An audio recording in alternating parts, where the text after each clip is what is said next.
Claire, I know you're not a doctor, but the obvious question that everyone's wanting to know is, Tamika's sitting on the sidelines today. Is it quite unlikely that she's going to take part on Thursday? I mean, yeah, as you said, I'm not a doctor, but everyone has their own individual game plans, and from my knowledge, Meeks is doing what she needs to do to be available on Thursday, and yeah, she's following that plan, and she has the best medical staff to make that happen. Next question. How is she emotionally? Because it must be a pretty big pressure at the moment, knowing that you've done your knee and you're playing in 2 days' time. How's she been around the group?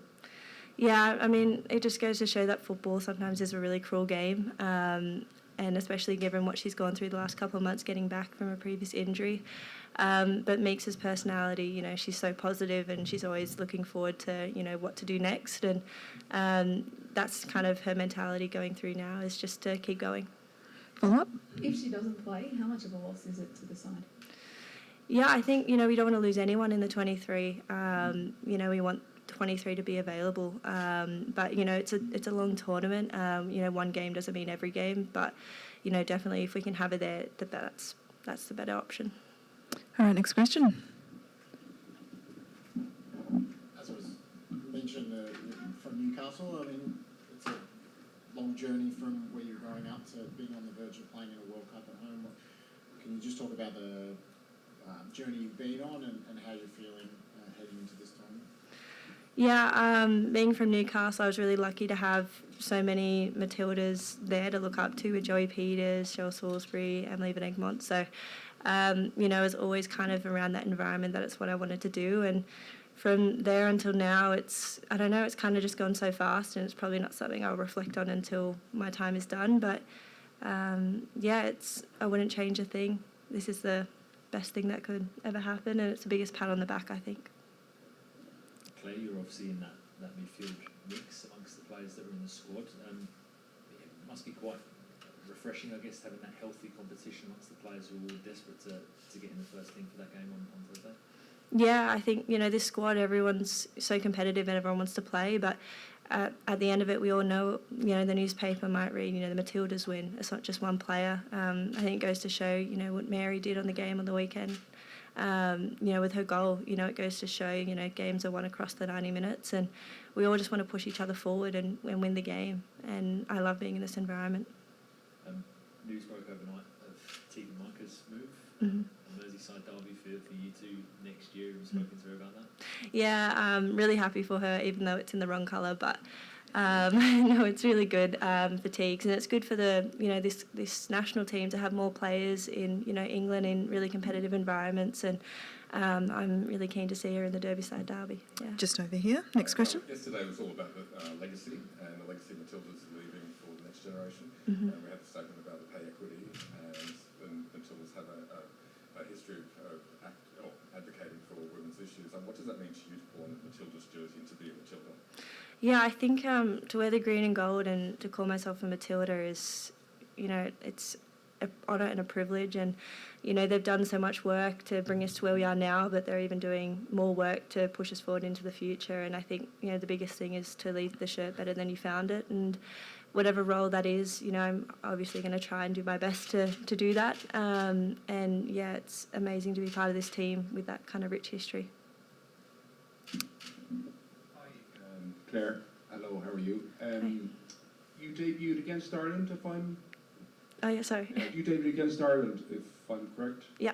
Can you just give me a few memories of that game, and also your thoughts on the Ireland team you're facing? Obviously, you've done a lot of analysis, and just talk to me about their challenge. Yeah. That camp for me was my first camp and my first game against Ireland, and I went into that camp being an injury replacement, but then ended up debuting, so it was kind of, a bit of a whirlwind kind of camp. And in that game, unfortunately, Chloe Lagazo went down with an ACL injury, and, it was Sammy's, I think, 100th game as well. So, it was, a lot in 90 minutes. But, I think coming from there to where we are now, the way, the team is, it's so prepared. I think we've been on a really big journey from where I entered to where we are now, and I think you can see that in the most recent results we've had against top teams consistently, and I think it will be a completely different game come Thursday. You've obviously had the warm-up game last Friday, so that was probably a good initiation in a way to 80,000+ on Thursday night, which is no doubt going to be huge. But you've somewhat been in a cocoon, as JJ said yesterday, and we know that Tony's tried to keep this team kind of shielded away from the limelight. You've had a lot of media attention, as we know, in the last couple of days, but perhaps from tomorrow it's going to start really starting to sink in when you get to Sydney, the likes. How do you handle the next kind of 48 hours and that all coming to realisations that the girls and getting on the plane and all those things and just managing the next 48 and the pressure that comes with all of that now? Yeah, I think, for me, this is my first World Cup, so, everything's just a learning kind of curve at first for me, but with each, media, we have a great staff and a great team around us to support everyone and just kind of prepare everyone for what's to come. And, we understand maybe, there's media, there's expectation, but at the end of the day, just believe in each other and support each other and just get the job done each game. Over here. Can I just ask you for your thoughts on Courtney Brosnan, someone you know well from club level?